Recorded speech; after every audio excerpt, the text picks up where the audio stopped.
Well, we just have to hold our heads up, and we have to be sure to understand, again, a big difference between peaceful protests, which we should all respect, and the violence and the damage and the vandalism we've been seeing. Tyrone is in on the conversation here on the Mike Gallagher Show. Hi, Tyrone. How are you? I'm doing pretty good, Mike. I just want to let you know I've listened to you off and on for a long time. I've been around since Bob Grant, so I don't want you to think I'm just a novice at this. But I feel Bob like Grant. There's a name from the way past. back, What a legend. Way back. Gotcha. Yeah. Well, I feel like it's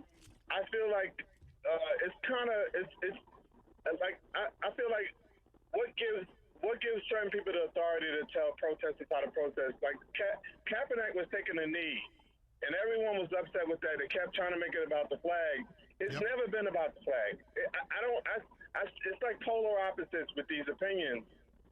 Taking a knee in retrospect now was like throwing a better rose petals on the ground and walking on them compared to what's going on now. but I mean, I got to ask you. Let me pick your brain here for a minute, because taking a knee or walking through a park with a sign is not the same as burning down a Wendy's. What I mean, when you see that, Tyrone, what do you think as somebody who I think we both agree?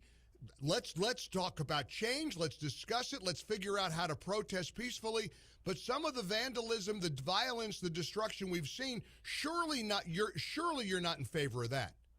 No, I totally don't identify with Antifa. I think most black people don't either.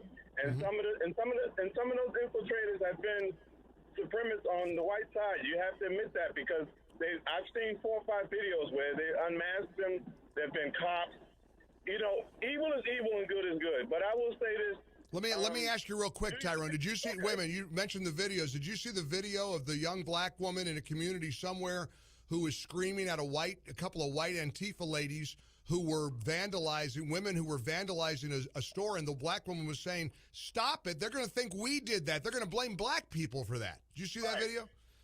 Right, and that's what I'm saying. I just think evil is always going to try to stick its ugly head up when we can really.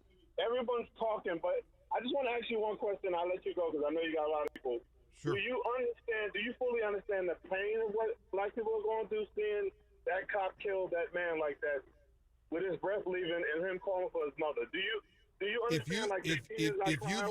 If you've listened to my show, you know how I've said over and over again how hurtful that has to be to anybody who has felt. I use the example of Republican Senator Tim Scott, a black guy who said he was stopped 7 times the first year he was in D.C. for driving his car. You know, that's the kind of pain and the kind of lack of understanding we've got to get rid of. And I have said it over and over and over again, Tyrone. I promise you, we're all trying. We should be trying. Good people want to make sure we can do better.